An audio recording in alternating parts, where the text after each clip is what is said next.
장애인 문화복지신문 제485호 제1면 기사입니다. 장애인 기능으로 답하다. 2025년도 경기도 장애인 기능 경기대회 개최. 고용노동부가 주최하고 한국장애인고용공단, 한국장애인고용안정협회 경기도지부, 지부장 김원종, 이하 장고협 경기지부, 가 주관하며 경기도가 후원하는 2025년도 경기도 장애인 기능 경기대회가 6월 25일부터 6월 27일까지 한국폴리텍대학 성남 캠퍼스를 비롯한 경국립대학교 평택 캠퍼스, UNI 센터, 성남시 율동생태학습원, 대한안마사협회 경기지부 등 도내 경기장에서 개최됐다. 이번 대회는 가구 제작, 귀금속 공예 등 25개 직종과 경기도 자체 시범 직종인 보장구수리, 직장 내 장애인 인식 개선 강사 콘테스트 등 2개 직종을 포함하여 총 27개 직종에서 141명의 선수들이 참가하여 실력을 겨루었다. 개회식에는 경기도의회 보건복지위원회 최만식 의원을 비롯해 경기도의회 보건복지위원회 박재용 의원, 경기도청 장애인자립지원과 김현섭 과장, 한국장애인고용공단 경기지역본부 김정대 본부장, 한국폴리텍대학 성남캠퍼스 김종진 학장, 한경국립대학교 이원희 총장, 대한안마사협회 경기지부 안인영 지부장, 성남시청 장애인복지과 이현희 과장, 경기일보 신앙철 대표이사, 경기도장애인복지단체연합회 이영재 회장, 경기도시각장애인연합회 정태곤 회장 등 내빈들이 자리를 함께했다. 한국장애인고용안정협회 김원종 경기도지부장은 선수들을 격려하기 위해 참석한 내빈들과 대회 육성 및 발전에 기여한 유공자에게 감사드리며 올해 대회에서도 선수 모두가 향상된 기능을 발휘해 좋은 성적을 거두고 9월에 개최되는 전국대회에서도 경기도 기능인의 역량을 발휘하길 바란다고 말했다. 대회 경기 결과 자체 시범 직종을 포함해 금상 27명, 은상 26명, 동상 21명 총 74명이 입상했다. 입상자에게는 상장, 메달 및 상금, 정규 직종 금 50만원, 은 30만원, 동 20번지만원, 시범 직종 및 레저 생활기술 직종 금 30만원, 은 20만원, 동 10번지만원이 지급된다. 폐회식에는 한국장애인고용공단 이종성 이사장을 비롯한 관련 유관기관장들이 자리한 가운데 장애인 기능 경기대회 선수들의 직종별 입상작품 관람 및 시상을 진행했다. 특히 경기도는 대회 입상자들을 격려하고 직업 안정을 도모하기 위해 격려금, 정규 직종 금상 80만원, 은상 50만원, 동상 30만원, 시범 직종 및 레저 생활기술 직종 금상 60만원, 은상 40만원, 동상 20만원을 지원하고 있다. 입상자 특전으로는 입상일로부터 2년간 일부 직종의 기능사 실기 시험이 면제되며 금상 입상자에게는 다가오는 9월 강릉에서 개최 예정인 제42회 전국장애인 기능경기대회 참가 자격이 부여된다. 한편 장애인 기능경기대회는 지역 내 우수한 기능장애인을 발굴 육성하고 기능 수준 향상과 직업 안정을 도모하기 위해 매년 전국에서 실시되고 있다. 2025년 장애인 건강보건 통합성과대회 개최. 경기도는 26일 도청 다산홀에서 2025년 경기도 장애인 기회소득 굿파트너 출범식을 개최하고 장애인 기회소득 사업에 성실히 참여해 긍정적인 변화를 실천한 A씨 등 100명의 도민을 굿파트너로 위촉했다.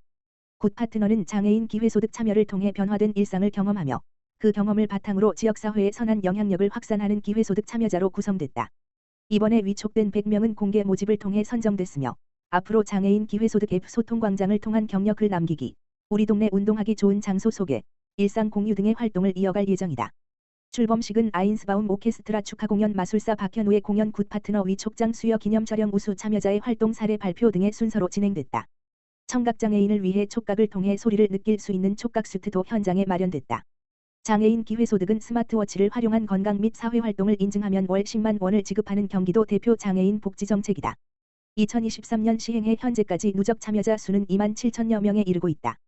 특히 신체 활동에 긍정적인 변화를 일으키면서 지난해 참여자의 만족도가 86.7%에 이르렀다. 김하나 경기도 복지국장은 굿파트너는 단순한 수혜자를 넘어 지역사회의 변화를 이끄는 주체이자 동반자라며 경기도는 앞으로도 기회소득을 통해 더 많은 도민이 건강하고 의미 있는 일상에 함께할 수 있도록 적극 지원하겠다고 말했다. 경기도 젠더폭력통합대응단과 경기남부장애인 권익공호기관, 장애인 젠더폭력 지원 업무 협약, 경기도 여성가족재단 내 젠더폭력통합대응단, 이하대응단, 은 지난 27일 경기남부장애인권익공호기관과 장애인 대상 젠더폭력 피해 지원 및 인권침해 예방을 위한 업무 협약을 체결했다. 이번 협약은 젠더폭력 피해 지원에 대한 접근성이 상대적으로 낮은 장애인 피해자 권익을 보호하고 사각지대 없는 통합적 지원 체계를 만들어가기 위한 것이다.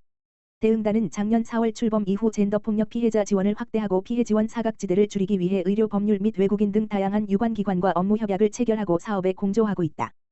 협약식에는 경기도 여성가족재단 젠더폭력통합대응단 이성은 단장과 경기남부장애인권익공호기관장 등 양 기관 관계자들이 참석했으며 이 단장이 재단을 대표해 협약서에 서명했다. 양 기관은 협약을 통해 장애인 피해자 맞춤형 통합 서비스 제공, 장애인 대상 젠더폭력 예방 활동과 조기 발견을 위한 홍보, 피해자 보호 및 회복을 위한 협업, 2차 피해 방지 및 일상 복귀 지원을 위한 전문가 정례 협력 회의를 함께 추진하기로 했다.